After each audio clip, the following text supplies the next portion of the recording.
Hello students, तो कैसे हैं आप सब लोग। आशा करता हूँ कि आप सभी खुश हैं, मस्त हैं और पढ़ाई को अपनी निरंतर रूप से जारी रख रहे हो। सर्दियों के मौसम में तो पढ़ाई को तो निरंतर रूप से जारी रख पा रहे हो कि रजाई के अंदर सो रहे हो, बता तो दो मुझे। हाँ? सो तो नहीं रहे, मुझे पता है। तो जो पिछली अपनी क्लास हुई थी उसके अंदर हम लोगों ने पढ़ लिया था अवतल दर्पण से कैसे प्रतिबिंब का निर्माण होगा, अवतल दर्पण के क्या उपयोग होंगे और अवतल दर्पण आखिर में दिखता कैसा है। आज की जो क्लास है उसमें हम लोग बात करेंगे उत्तल दर्पण के बारे में। किसके बारे में बात करेंगे? उत्तल दर्पण के बारे में बात करेंगे। जो उत्तल दर्पण होता है बेटा, उसका जो परावर्तक पृष्ठ होता है वो बाहर की तरफ उभरा हुआ होता है और अंदर की तरफ क्या की हुई होती है, इसमें पॉलिश की हुई होती है। अंदर की तरफ क्या होगी, इसमें पॉलिश की होगी और बाहर वाला जो उभरा हुआ पृष्ठ होगा वो क्या होगा, आपका परावर्तक पृष्ठ होगा। या तो समझ गए। अब बात आती है सर के उत्तल दर्पण। देखो, प्रतिबिंब बनाने के लिए उत्तल दर्पण में भी वही नियम लगेंगे जो आपके अवतल दर्पण में लग रहे हैं। जैसे पहला नियम क्या कह रहा था कि यदि कोई भी प्रकाश की किरण मुख्य अक्ष के समांतर आएगी तो कहां से होकर निकलेगी, मुख्य फोकस से होकर निकलेगी। अगर कोई प्रकाश की किरण मुख्य फोकस से होकर दर्पण से टकरा रही है तो वो कहां से होकर निकलेगी, मुख्य अक्ष के समांतर होकर निकलेगी। और तीसरा नियम क्या था, यदि आपतित किरण वक्रता केंद्र के अंदर से होकर के किसी भी दर्पण से टकरा रही है तो परावर्तन के पश्चात तो वापस उसी पथ पर चली जाएगी। एक बात जो हमने अवतल दर्पण में पढ़ी थी, पहली बात तो ये थी कि अवतल दर्पण में बनने वाले प्रतिबिंब वास्तविक होते हैं और कैसे होते हैं, वास्तविक और उल्टे होते हैं। कैसे होते हैं, वास्तविक और उल्टे होते हैं। सेकंड हमने पढ़ी थी कि जो आभासी प्रतिबिंब बनता है ना, वो कैसा बनता है, वस्तु से आवर्धित बड़ा बनता है ना। वस्तु से आवर्धित कैसा बनता है, बड़ा बनता है। इसमें सब चीजें उसी से उल्टी हैं, यानी कि उत्तल दर्पण जो होगा उसका परावर्तक पृष्ठ बाहर की तरफ होगा। और इसमें हम बात करते हैं कि सबसे पहले जो प्रतिबिंब बनाना चाहते हैं तो उसके लिए हम लोग वस्तु को कहां रख रहे हैं, अनंत पर रख रहे हैं। यदि वस्तु कहां पर स्थित हो, यदि वस्तु अनंत पर स्थित हो। देखो, इसके अंदर जितने भी प्रतिबिंब बनेंगे हमेशा ध्यान रखना कैसे बनेंगे, आभासी बनेंगे और कैसे बनेंगे, सीधे बनेंगे। आभासी बनेंगे और कैसे बनेंगे, सीधे बनेंगे। समझे कि नहीं समझे। यानी पहला मैंने क्या कहा, यदि वस्तु कहां पर स्थित है, अनंत पर है। ये मैं क्या लिया, अरे ये आ गया अपने पास उत्तल दर्पण। कौन सा, उत्तल दर्पण आ गया। और ये क्या है, इसका मुख्य अक्ष। क्या है इसका मुख्य अक्ष, ये क्या है इसका ध्रुव और ये क्या है इसका वक्रता केंद्र है। यहाँ पर क्या होगा, इसका मुख्य फोकस। अब दर्पण के आगे भी क्या होता है, मुख्य फोकस होता है कि नहीं होता, होता है सर। और यहाँ पर भी क्या होता है, वक्रता केंद्र। मेनली हम यही देखते हैं क्योंकि पिछले वाले में देख रहा था गोला जहां से काटा था वहीं पर उसका क्या था, वक्रता केंद्र था। क्या था उसका, वक्रता केंद्र। तो यहाँ पर इसका वक्रता केंद्र इस साइड होगा। तो जितने भी प्रतिबिंब बनेंगे वो मुख्य फोकस में बनने वाले कहाँ बनेंगे, यहाँ पर बनेंगे। मैंने कहा कि प्रकाश की किरण कहाँ से आ रही है, अनंत से आ रही है। कहाँ से आ रही है, अनंत से। अब परावर्तक पृष्ठ से टकराने के बाद प्रकाश की किरण क्या हो जाती है, परावर्तित हो जाती है ना। ये वाली प्रकाश की किरण भी आई और क्या हो गई सर, परावर्तित। अब कहा सर ये तो कहां से गुजरी, मुख्य फोकस के अंदर से कहां से गुजर रही है सर। तो ये देखो, आपको मैंने शुरुआत में बता दिया था कि उत्तल दर्पण से जो प्रतिबिंब बनेंगे वो आभासी बनेंगे। कैसे बनेंगे, आभासी। तो परावर्तित किरण हमें पता है कि प्रतिबिंब कब बनता है, जब परावर्तित जो किरणें होती हैं वो जब एक दूसरे को काटती हैं वहीं पर क्या बनता है, प्रतिबिंब। तो ये वाली परावर्तित किरण जो है इसको मैं आगे बढ़ाऊंगा और इस परावर्तित किरण को भी मैं क्या बढ़ाऊंगा, आगे बढ़ाऊंगा। यहाँ पर काट रही है, कहां पर काट रही है, मुख्य फोकस पर काट रही है। तो प्रतिबिंब की स्थिति क्या होगी, यहाँ पर प्रतिबिंब की स्थिति क्या होगी बेटा, मुख्य फोकस पर। कहां होगी, मुख्य फोकस के ऊपर होगी, मुख्य फोकस पर। प्रतिबिंब का आकार की मैं बात करूं तो प्रतिबिंब का आकार आप देख पा रहे हो कैसा है, बिंदुवत छोटा है। कैसा है, बिंदुवत छोटा है कि नहीं है। फिर मैंने कहा कि सर ये जो प्रतिबिंब है उसकी प्रकृति क्या है। तो उत्तल दर्पण से बनने वाले प्रतिबिंब कैसे होते हैं, आभासी होते हैं और कैसे होते हैं, सीधे होते हैं, आभासी और सीधे। अब मैं वस्तु को आगे बढ़ाता जाऊंगा। तुम्हें बस एक नियम और याद रखना है कि यदि वस्तु अनंत से, यदि वस्तु अनंत से एफ के मध्य या पी के मध्य कहीं भी स्थित हो, पी के मध्य कहीं भी स्थित हो तो तो प्रतिबिंब कहाँ बनेगा? तो ध्यान रखना, यदि वस्तु अनंत से लेकर P के मध्य कहीं भी स्थित होगी तो प्रतिबिंब कहाँ बनेगा? वो हमेशा P और F के मध्य बनेगा। कहाँ बनेगा? P और F के मध्य बनेगा। तो ये क्या आ गया? अपना मुख्य अक्ष आ गया। आगे के नहीं आगे, यहाँ पर क्या है? P है, यहाँ पर क्या है? F है, और यहाँ पर क्या है? अपना C है। यहाँ पर भी क्या है? F है, यहाँ पर भी क्या है? C है कि नहीं है? अब मैंने कहा कि जो वस्तु है वो अनंत और P के मध्य कहीं भी स्थित कर दी। मैंने कहा ये यहाँ स्थित कर दी मैंने वस्तु, है ना। यदि ये वस्तु यहाँ पर स्थित होगी तो क्या होगा? प्रतिबिंब, जो प्रकाश की किरण इस पर आपतित होगी और क्या होगी? वापस परावर्तित हो जाएगी। मैंने कहा कि ये वाली प्रकाश की किरण जो थी यहाँ से होकर के निकली है, तो यहाँ से क्या हो जाएगी? ये परावर्तित हो जाएगी। अब हमें क्या करना है? जब भी मैं परावर्तित किरणों को आगे बढ़ाऊंगा, जब भी परावर्तित किरणों को मैं यहां से मैं क्या बढ़ा रहा हूं? परावर्तित किरणों को आगे, और यहां भी मैं क्या बढ़ा रहा हूं? परावर्तित किरणों को आगे। तो यहां पर क्या बनेगा? वस्तु का क्या बनेगा बेटा? प्रतिबिंब। क्या बनेगा? वस्तु का प्रतिबिंब। और जो वस्तु का प्रतिबिंब बनेगा ना, वो हमेशा कैसा बनेगा? सीधा। कैसा बनेगा? सीधा बनेगा। और ये प्रतिबिंब देखो कहां बन रहा है? P और F के मध्य। कहां बन रहा है? P और F के मध्य। तो इसकी स्थिति क्या होगी? इसकी स्थिति क्या होगी? इसकी स्थिति होगी P व F के मध्य। P व F के मध्य। ये वाली चीज आपको याद रखनी है, समझ गए? फिर अगला आता है अपना कि सर ये जो प्रतिबिंब का आकार देखो वस्तु से छोटा ही बनेगा। हमेशा कैसा बनेगा? वस्तु से छोटा। यहाँ भी देख लो, पहले वस्तु इतनी बड़ी थी, अब वस्तु क्या है? छोटी।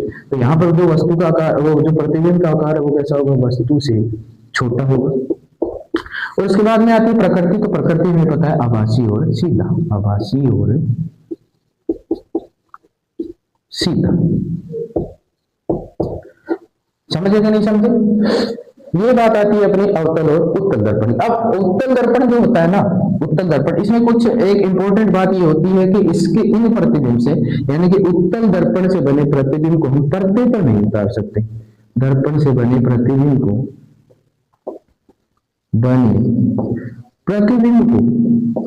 हम पर्दे पर नहीं उतार सकते। पर्दे पर नहीं उतार सकते। पर्दा क्या होता है सर? थिएटर्स वगैरह में गए हो मूवी देखने, है ना, पहले प्रोजेक्टर से होते थे, अब भी होते प्रोजेक्टर तो, है ना, बट प्रोजेक्टर से कम लोग मूवी देखते हैं ना। तो जो प्रोजेक्टर से प्रकाश की किरणें डाली जाती हैं, अगर उस प्रोजेक्टर के सामने उत्तल दर्पण लगा दिया तो वो हमें देखनी क्या है? अब यहाँ पर मैं मूवी देखना चाहता हूँ तो उस प्रोजेक्टर से जो लाइट बनी, उस प्रोजेक्टर में जो वीडियो चल रही है वो यहाँ पर बड़े पर्दे पर दिखनी चाहिए, है ना। तो मैंने वहां पर उत्तल दर्पण लगा दिया। अब उत्तल दर्पण में क्या कर देता है? प्रतिबिंब को छोटा, तो यहाँ पर वो जो उसमें दिख रही थी उससे भी कैसी दिखेगी? छोटी। और हमें कैसी देखनी है? पूरी बड़ी देखनी है। इसके लिए उसके आगे क्या लगाएंगे हम लोग? अवतल दर्पण। कौन सा लगाएंगे? अवतल दर्पण। उत्तल लगाएंगे क्या? नहीं लगाएंगे। क्यों नहीं लगाएंगे? क्योंकि जो उत्तल दर्पण होता है वो प्रतिबिंब को कैसा कर देता है? छोटा कर देता है। इसलिए ये बात कही जाती है कि उत्तल दर्पण से बने प्रतिबिंबों को हम पर्दे पर नहीं उतार सकते। अब जो उत्तल दर्पण है वो वस्तु को कैसा कर देता है? छोटा। कैसा कर देता है? छोटा। यानी कि प्रतिबिंब बड़ा है, उसको जो वस्तु है वो बड़ी है, उसका प्रतिबिंब कैसे बनाएगा? छोटा सा बनाएगा। कैसे बनाएगा? छोटा सा बनाएगा। तो इसके उपयोग क्या है? हम बात करते हैं कि सर उत्तल दर्पण के आप हमें उपयोग बताइए। क्या बताइए उत्तल दर्पण के उपयोग? तो पहला उपयोग तो ये होता है कि आप लोगों ने देखा होगा उत्तल दर्पण कहाँ लगाते हैं? गाड़ियों के पार्श्व मिरर के रूप में। किसके मिरर के रूप में? पार्श्व दर्पण के रूप में,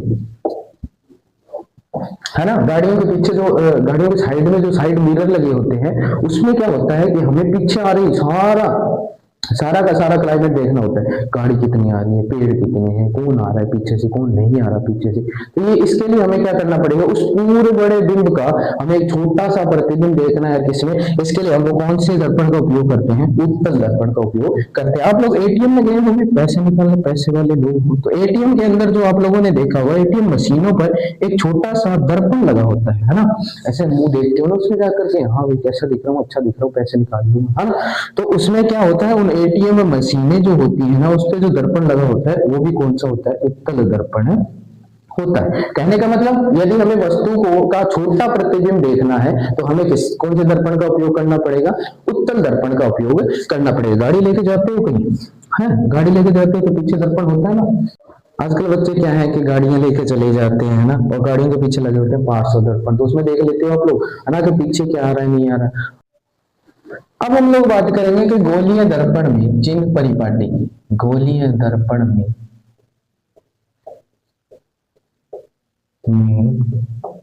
चिन्ह परिपाटी यानी कि सर हम लोग किसी भी बिंब की या प्रतिबिंब की दूरी को किसमें मापे, प्लस होगी वो दूरी के माइनस होगी। पहली बात तो ये ध्यान रखना, जो भी दर्पण के सामने तुम वस्तु रखोगे उस वस्तु को आप लोग कहोगे बिंब। क्या कहोगे? बिंब। और उस वस्तु की जो फोटो बनेगी उसको तुम क्या कहोगे? वो जो फोटो बनेगी यानी कि परावर्तन के पश्चात जब परावर्तित किरण एक दूसरे को जहां पर भी काटेंगे तो क्या बनेगा? प्रतिबिंब। क्या बनेगा? प्रतिबिंब। अब हम बात करेंगे इसके अंदर के सर प्रतिबिंब दूरी यानी कि वस्तु कितनी दूर पर रखी है। तो वस्तु जितनी दूरी पर रखी होगी, वस्तु की जो दूरी होगी, वस्तु की जो दूरी होगी उसको हम कहेंगे बिंब दूरी। क्या कहेंगे? बिंब दूरी। वस्तु की दूरी को क्या कहेंगे? बिंब दूरी कहेंगे। और जो वस्तु का जो प्रतिबिंब बना है, तो प्रतिबिंब की जो प्रतिबिंब बना है उसकी दूरी को हम लोग क्या कहेंगे? प्रतिबिंब दूरी। क्या कहेंगे? प्रतिबिंब दूरी। अब ये जो बिंब दूरी होती है इसको लिखते हैं स्मॉल यू से, छोटे यू से लिखते हैं, और बिंब दूरी प्रतिबिंब दूरी को लिखते हैं स्मॉल वी से। जो भी वस्तु रखी है वो फोकस से कितनी दूर है? जो फोकस दूरी होती है, जो फोकस दूरी होती है, फोकस दूरी को हम लोग लिखते हैं स्मॉल एफ से। किससे लिखते हैं? स्मॉल एफ से। ये इसके बारे में तुम्हें पता होना चाहिए, है ना। अब बात आती है सर मैं एक दर्पण ले रहा हूँ, कौन सा ले लूं? तुम बता दो, तुम्हारा मन करे वही बता दो, कमेंट कर दो कि सर ये वाला लो। कौन सा ले लें? अवतल ले लेते हैं। कौन सा ले लेते हैं? तुम तो कमेंट करोगे नहीं, तो मैं कौन सा ले रहा हूँ अपनी मर्जी से अवतल दर्पण ले रहा हूँ। दोनों ले, अवतल और उत्तल। अब अवतल दर्पण में तुम्हें पता है कि सर जो भी हम वस्तु लेंगे, जो भी हम लोग वस्तु लेंगे वो वस्तु किस साइड रखी जाएगी? Left side. एक तुम लोगों ने छोटी कक्षाओं में ग्राफ पढ़ा होगा, तो ये उसमें पढ़ा होगा कि ये वाला जो समांतर अक्ष है ना, किसी भी वस्तु के जो समांतर अक्ष होता है वो होता है एक्स अक्ष। क्या होता है? एक्स अक्ष। और ये जो मूल बिंदु है, जीरो जो बिंदु है, इसके ऊर्ध्वाधर जो अक्ष होता है वो होता है वाई अक्ष। क्या होता है? वाई अक्ष। तो देखो जो भी दूरियां ऊपर की तरफ आएंगी वो क्या आएंगी? वाई अक्ष के अनुदिश, है ना। और ये जो नीचे वाली दूरियां आएंगी वो क्या होगी? वाई अक्ष के अनुदिश होंगी? क्या नहीं होंगी, है ना, वाई अक्ष के विपरीत होंगी। ये जो इस साइड में जो दूरी आएंगी, राइट साइड में जो दूरी आएगी वो क्या होगी? एक्स अक्ष के अनुदिश। और जो लेफ्ट साइड में दूरी आएगी वो क्या होगी? एक्स अक्ष के अनुदिश होंगी? क्या नहीं होगी? एक्स अक्ष के विपरीत होंगी, है ना। तो मैंने कहा कि यदि दर्पण में, यदि किसी भी दर्पण में वस्तु दाई तरफ है, वस्तु किस सॉरी ये कौन सी तरफ होती है रे? दाई बाई क्या है? लेफ्ट लिखो, लेफ्ट। यानी कि वस्तु कहाँ है? बाई तरफ। किस तरफ है वस्तु? बाई तरफ है। तो जो बिंब दूरी होगी, जो बिंब दूरी होगी वो किस में होगी बेटा? नेगेटिव। किस में होगी? नेगेटिव। यानी बिंब दूरी क्या होगी? ऋणात्मक। चिन्ह क्या लगेगा? माइनस। क्या चिन्ह लगेगा? माइनस। यदि बिंब कहाँ रखा गया? इस साइड। और बिंब दूरी यदि दाई तरफ है, बिंब दूरी क्या है? यदि दाई तरफ है तो फिर बताओ, तो फिर तुम ये बताओ कि जो बिंब दूरी दाईं तरफ होगी तो फिर बिंब दूरी को किसमें मापेगी? बिंब को दाईं तरफ रख रखा है तो बिंब दूरी किसमें होगी? बिंब दूरी किसमें होगी? प्लस में होगी। यानी बिंब दूरी क्या होगी? धनात्मक। क्या होगी? बिंब दूरी धनात्मक होगी। समझे कि नहीं समझे? अब बात आती है सर जो प्रतिबिंब बनेगा, यदि वो क्या है? ये देखो ये जो बिंब दूरियां हैं किसके अनुदिश है? ये वाली दूरी किसके अनुदिश है? एक्स अक्ष के अनुदिश। कौन से एक्स? प्लस एक्स के अनुदिश। ये वाली दूरी किसमें मापती है? तुम लोग प्लस में मापते हो, ये प्लस में मापते हो। ये यहाँ से नीचे वाई किसमें मापते हो? माइनस में। यहाँ से वाई लेफ्ट साइड किसमें मापते हो? माइनस में, है ना। तो वाई यदि एक्स अक्ष के अनुदिश कोई गति हो रही है तो दाईं तरफ होगी। एक्स अक्ष के अनुदिश यदि कोई दूरी माप रहे हैं तो वो किस तरफ मापी जाएगी? दाईं तरफ। और वो किसमें मापी जाएगी? धनात्मक। चिन्ह क्या लगेगा? प्लस का। यदि बिंब दूरी क्या है? एक्स अक्ष के अनुदिश नहीं है तो वो किस साइड होगी दूरी? लेफ्ट साइड यानी बाईं तरफ होगी। और उसके लिए बिंब दूरी के वो बिंब दूरी किसमें आएगी? ऋणात्मक में आएगी। चिन्ह क्या लगेगा? माइनस लगेगा। चिन्ह क्या लगेगा बेटा? माइनस लगेगा। समझ गएगा? अब बात आती है सर यदि प्रतिबिंब की ऊंचाई, प्रतिबिंब की ऊपर क्या होती है, ऊंचाई होती है ना। तो प्रतिबिंब की ऊंचाई यदि प्लस वाई अक्ष के अनुदिश है, किसके अनुदिश है, प्लस वाई अक्ष के, तो यहाँ वाई के साथ भी क्या लग रहा है, प्लस, तो ये दूरी क्या होगी, धनात्मक, क्या होगी, धनात्मक, ऊंचाई क्या होगी, धनात्मक, है ना। और यदि ये वाई अक्ष के अनुदिश नहीं है, किसके अनुदिश है, माइनस वाई अक्ष के अनुदिश, कौन से अक्ष के, माइनस वाई अक्ष के, तो ये ऊंचाई किसमें मापी जाएगी, ऋणात्मक, क्या हो जाएगी ये ऋणात्मक, और चिन्ह क्या लगेगा, माइनस, क्या लगेगा, माइनस, है ना। मैथ में पढ़ लेते हो वैसे तो ये चीजें, बाकी थोड़ा सा यदि तुम्हें मैथ के बारे में जानकारी है तो तुम्हारे लिए जो सेकंडों का काम है, यदि नहीं है तो सेकंडों का कर देंगे। बस इतना ध्यान रखना, राइट साइड की दूरी प्लस, लेफ्ट साइड की दूरी माइनस, ऊपर की तरफ ऊंचाई प्लस, नीचे की तरफ ऊंचाई माइनस, यहां तक अपना क्या हो गया, काम हो गया। अब देखो यहां पर देखो, अवतल दर्पण में बिंब कहां रखा जाएगा, लेफ्ट साइड, किस साइड रखा जाएगा बिंब, लेफ्ट साइड रखा जाएगा, तो हमेशा बिंब दूरी किस में आएगी, माइनस में, किस में आएगी, माइनस में। यहां पर जो प्रतिबिंब बनता है, जो प्रतिबिंब बनता है वो इससे आगे बनता है या फिर इस माइनस एक्स अक्ष के अनुदिश बनता है, माइनस एक्स के अनुदिश लेफ्ट साइड बनता है, तो जो आपकी जो प्रतिबिंब दूरी आएगी वो भी किसमें आएगी बेटा, नेगेटिव में, किसमें आएगी, नेगेटिव में आएगी। और यदि यदि हम बात करें कि सर इसकी फोकस दूरी तो यहां पर ही होता है, इसका फोकस बिंदु, ये तो दूरी क्या है, फोकस दूरी, ये भी किसमें होगी, ऋणात्मक में, किसमें होगी, ऋणात्मक में, यानी कि यहां पर ये समझ सकते हो आप लोग, यहां ही पर आता है तुम्हारा स्टार पॉइंट कि सर अवतल दर्पण में, अवतल दर्पण में बिंब दूरी, प्रतिबिंब दूरी, कोमा फोकस दूरी किसमें होती है सर, ऋणात्मक होती है। और ये भी कब, जब तुम्हें ये कहा जाए कि ये जो जितनी रेखाएं हैं वो वास्तविक हैं, क्या कहा जाए, रेखाएं क्या हैं, वास्तविक है। अगर तुम्हें ये कह दिया कि काल्पनिक या आभासी है, काल्पनिक या आभासी रेखाएं हैं प्रकाश की, तो तुम्हें पता है कि आभासी रेखाएं तब होगी, तो यहाँ पर क्या बनेगा, वो प्रतिबिंब, तो प्रतिबिंब दूरी किसमें चली जाएगी, पॉजिटिव में, किसमें चली जाएगी, पॉजिटिव में। यही बात इससे जस्ट विपरीत, इससे उल्टा क्या होता है आपका अवतल दर्पण। तो अवतल दर्पण में आपको पता है, अभी हम लोग अवतल दर्पण पढ़ते हैं, सॉरी उत्तल दर्पण, सॉरी हाँ मिस्टेक होगी छोटी सी, और उत्तल दर्पण अभी हम लोग पढ़ के आए हैं, है ना। तो उत्तल दर्पण में हमने देखा था प्रतिबिंब किस साइड बनता है, राइट साइड, किस साइड बनता है, राइट साइड, तो प्रतिबिंब दूरी उत्तल दर्पण में क्या होगी, पॉजिटिव। किसकी बात आ रही है सर, उत्तल दर्पण की बात आ रही है। उत्तल दर्पण में जो बिंब दूरी है, सॉरी प्रतिबिंब दूरी है वो क्या होगी, पॉजिटिव होगी। बिंब दूरी क्या होगी, हमेशा नेगेटिव। बिंब तो इसी साइड रखोगे ना, आगे रख दोगे, दर्पण के आगे रख दिया, अब बना के देखो, ऐसा तो नहीं होता है ना। किस साइड रखोगे, हमेशा शीशे के सामने खड़े हो तभी तो उसका प्रतिबिंब देख पाओगे, या शीशे के पीछे जाके कहोगे कि आप प्रतिबिंब बना करके बताओ बनता है कि नहीं बनता, ऐसा तो नहीं हो सकता। ऐसा हो सकता है क्या, ऐसा नहीं हो सकता। तो इसके लिए हमें क्या रखना पड़ेगा, बिंब दूरी हमेशा किसमें होगी, नेगेटिव में होगी, चाहे वो दर्पण अवतल हो चाहे उत्तल हो, है ना।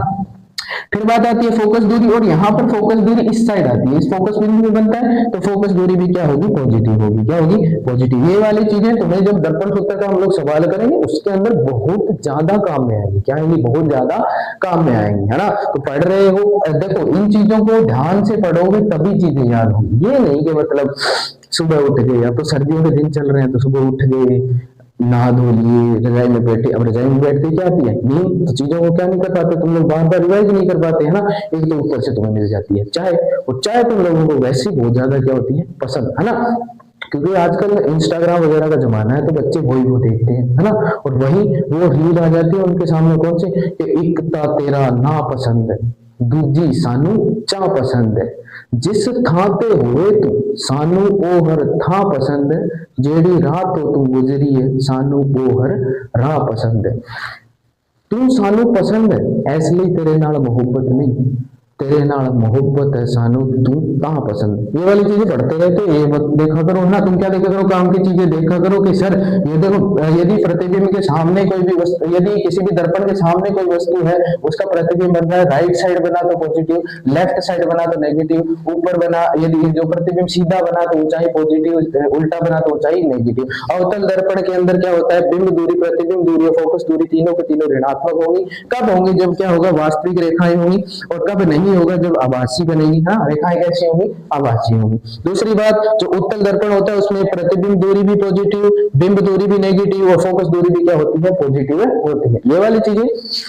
अब देखो, ये वाली चीज पढ़ने के बाद, इसको बार बार मेमोराइज करने के बाद हम लोग पढ़ेंगे अब दर्पण सूत्र। क्या पढ़ेंगे? दर्पण सूत्र। देखो, जितने भी दर्पण है उसमें तुम लोग प्रतिबिंब बनाओगे तो तुम्हें जो सवाल दिए जाएंगे उन सवालों को हल करना पड़ेगा। और इस चैप्टर के अंदर जो सबसे इंपॉर्टेंट जो टॉपिक है वो यही है कि हमें किस प्रकार से हम लोग किसी भी यदि आपको दूरी दे दी, बिंब दूरी दे दी, प्रतिबिंब दूरी, और पूछ लिया गया कि आपको क्या बताना है, ये पूछा कि फोकस दूरी क्या होगी, मान फोकस दूरी दे दी, बिंब दूरी दे दी, पूछ लिया प्रतिबिंब दूरी क्या होगी, है ना। या फिर क्या पूछा कि जो प्रतिबिंब बना वो कितना आवर्धित हुआ, है ना, तो उसके बारे में हमें जानना होगा, उसकी ऊंचाई के बारे में जानना होगा। तो इन सभी चीजों के बारे में जानने के बाद ही हम लोग क्या कर सकते हैं? किसी भी सवाल को हल कर सकते हैं। तो इसके लिए हमें चीजों को बार बार क्या करना पड़ेगा? रिवाइज करना पड़ेगा। जितना पढ़ा है उस चीजों को क्या करना पड़ेगा? बार बार देखना पड़ेगा। तो अब हम पढ़ेंगे दर्पण सूत्र के बारे में। किसके बारे में पढ़ेंगे? दर्पण सूत्र के बारे में। देखो बेटा, अब हम लोग बात करेंगे दर्पण सूत्र के बारे में। किसके बारे में? दर्पण सूत्र के बारे में। देखो, दर्पण के जो प्रतिबिंब बनेगा उस प्रतिबिंब की यदि कितनी दूरी पर प्रतिबिंब बन रहा है, कितनी दूरी पर वस्तु रखी जा रही है, जो प्रतिबिंब बना उसकी फोकस दूरी क्या है, इन सभी चीजों को कैलकुलेट करने के लिए हमें एक सूत्र याद करना पड़ता है। वो क्या है? 1/f बराबर 1/v प्लस 1/u। समझ गए क्या? है ना, ये वाला रूल होता है। अब कई इसको ऐसे भी लिख सकते हैं 1/v प्लस 1/u बराबर 1/f लिख देते हैं ना। इसमें ये बात ध्यान रखना, इसमें देखो लेंस का भी आएगा और दर्पण का भी आएगा। तो दर्पण वाले में यहाँ पर क्या होता है? पॉजिटिव। क्या होता है? पॉजिटिव होता है। v आप लोगों को पता है क्या है? प्रतिबिंब दूरी। क्या है? प्रतिबिंब दूरी है। और u क्या है? यहाँ पर बिंब दूरी। क्या है? u बिंब दूरी है। और f क्या है? आपका फोकस दूरी है। समझ गए? अब आपको कोई भी सवाल दे दिया कि मान लो अवतल दर्पण है। अब अवतल दर्पण जैसे ही आपको सवाल में दिखे ना, फटाफट पढ़िए। अगर अवतल दर्पण है, वास्तविक रेखाएं हैं, तो u क्या होगा? नेगेटिव होगा। v क्या होगा? नेगेटिव होगा। और f क्या होगा? नेगेटिव। उत्तल दर्पण दे दिया। अब उत्तल में मुझे पता है कि वस्तुएं कहाँ रखी जाती है? लेफ्ट साइड, तो u क्या होगा? नेगेटिव होगा। और प्रतिबिंब कहाँ बनता है? राइट साइड, तो v क्या होगा? पॉजिटिव होगा। और फोकस भी दूरी आगे की तरफ ही मापी जाती है, तो f भी क्या होगा? आपका पॉजिटिव होगा। ये वाली चीजें हम लोगों को याद करनी है। अब हम लोग आगे की जो क्लास होगी उसमें हम लोग ये वाले सवाल करेंगे। मतलब अभी तक के जितने कंटेंट के अंदर अपने जितने भी सवाल बचे हैं वो वाले सवाल करेंगे। दर्पण सूत्र लगा करके सवाल करेंगे, फोकस दूरी भी हो, वक्रता त्रिज्या पूछी हो तो हम लोग सवाल करेंगे, है ना। और आशा करता हूं कि आज की कक्षा आप लोगों को बहुत अच्छी लगी होगी, बेहतर समझ आई होगी, है ना। और यदि कोई भी किसी भी प्रकार का आपको डाउट रहता है तो आप लोग वो चीजें कमेंट कर दिया करो। नेक्स्ट मान लो ये वाला चैप्टर पूरा होने के बाद अगला कौन सा चैप्टर करवाना है, इस विषय में भी आप लोग क्या कर दिया करो? कमेंट कर दिया करो। वीडियो को ज्यादा से ज्यादा लाइक किया करो, चैनल को सब्सक्राइब किया करो, वीडियो को ज्यादा से ज्यादा शेयर किया करो। क्या किया करो? शेयर किया करो। तो आज के लिए बस इतना ही। आशा करता हूँ कि आप सभी लोगों को कक्षा पसंद आई होगी। सब चीजें जितनी भी पढ़ाई है सब आपके भेजे में घुस गई होगी। आज के लिए बस इतना ही। राम राम, धन्यवाद, जय हिंद, जय माता दी, खुश रहो।